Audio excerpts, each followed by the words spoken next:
લખતર તાલુકાના નાના અંકલેવડિયા ગામે મજૂરી કરતી 30 વર્ષીય મહિલાનું હાર્ટ એટેકથી મોત નીપજ્યું। લખતર તાલુકાના નાના અંકલેવડિયા ગામે ખેત મજૂરી કરવા આવેલ જલમપુર ગામના તાલુકો વિરમગામ જિલ્લો અમદાવાદના પરિવારના 30 વર્ષીય નૈનાબેન રાજુભાઈ દુદાણી કોળી પટેલ મજૂરી ભાગે નાના અંકલેવડિયા ગામના ખેડૂતના ખેતરમાં ખેતી કામ કરવા માટે આવ્યા હતા। ત્યારે ગત સાંજના સમયે પરિવાર મજૂરી કરી ઘરે આવ્યો। મહિલાએ ચા પીધા બાદ 30 વર્ષીય મહિલા અચાનક છાતીમાં દુખાવો પડતા પરિવારજનો તાત્કાલિક સરકારી હોસ્પિટલ ખાતે સારવાર માટે લઈ ગયા, જેમાં હાજર ડોક્ટરે મહિલાને મૃત જાહેર કરી મહિલા મૃત જાહેર થતા પરિવાર પર આપ તૂટી પડ્યું। સરકારી હોસ્પિટલમાં મૃત જાહેર થતા ઘટનાની જાણ લખતર પોલીસને કરવામાં આવતા લખતર પોલીસના રાજભાઈ સોલંકી અને કમલેશ વાઘેલા હોસ્પિટલ ખાતે પહોંચ્યા।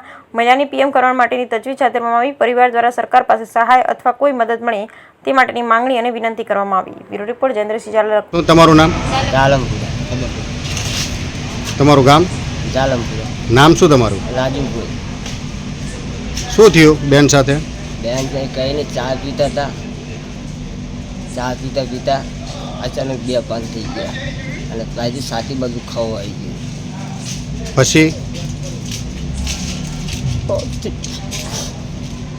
દવાખાને લાયા હતા? હા, દવાખાને લઈને આવ્યા। ડૉક્ટરે શું કીધું? ડૉક્ટર કે ઓફ થઈ ગયા। તમારે કેટલા દીકરા દીકરી? 2 છે।